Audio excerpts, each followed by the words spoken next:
আসসালামু আলাইকুম ফেসবুকের ফ্রেন্ডস ভাই বন্ধুরা, আপনারা কেমন আছেন? আশা করি ভালো আছেন। আহ, একটা বিষয় মনের মধ্যে একটা কনফিউশন, যার জন্য আজকে একটা ভিডিও দিলাম। যে এক আপু জানতে চাইছে আর কি, আমার ফেসবুক ফলোয়ার জানতে চাইছে, উনার হাজব্যান্ড জাপান থাকে এবং জাপানের থেকে সিইউ বের করছে ডিপেন্ডেন্ট ভিসার জন্য, এবং উনি ভিসা দিবে সি আবেদন করে, এবং এই সি আবেদন সির মেয়াদ তো থাকে 3 মাস আমি যতটুকু জানি। এম্বাসিতে যখন আপনি অ্যাপ্লাই করে ভিসা পাওয়ার আগ পর্যন্ত এমনিতে সির মেয়াদ অনেকের প্রায় শেষের দিকে চলে যায়। হ্যাঁ, তারপর ভিসা পাওয়ার পরে অনেকে ভিসা পাওয়ার পরে তো 3 মাস মেয়াদ থাকে। একটা ভিসা যখন ইস্যু করা হয়, ইস্যু করার পরে 3 মাসের মেয়াদ থাকে।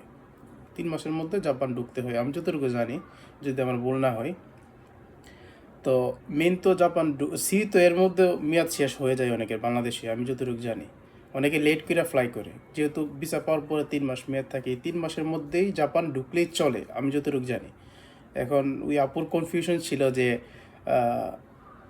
সিউর মেয়াদের মধ্যেই ঢুকতে হবে কি না, নাকি পরে ঢুকতে দিবে না এরকম।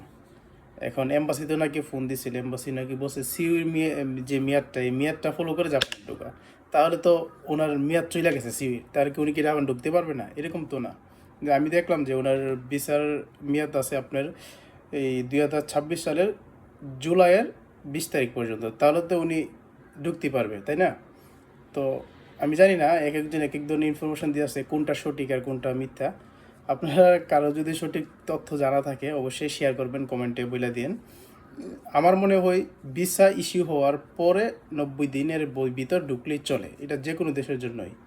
এখন জাপানের জন্য কি ব্যতিক্রম নিয়ম আছে? আমার তো মনে হয় না। কারে যদি কারো যদি জানা থাকে যে ব্যতিক্রম নিয়ম, তাহলে কমেন্টে জানাবেন আর ভিডিওটা শেয়ার করে দেবেন। ঠিক আছে, ধন্যবাদ, ভালো থাকবেন সবাই।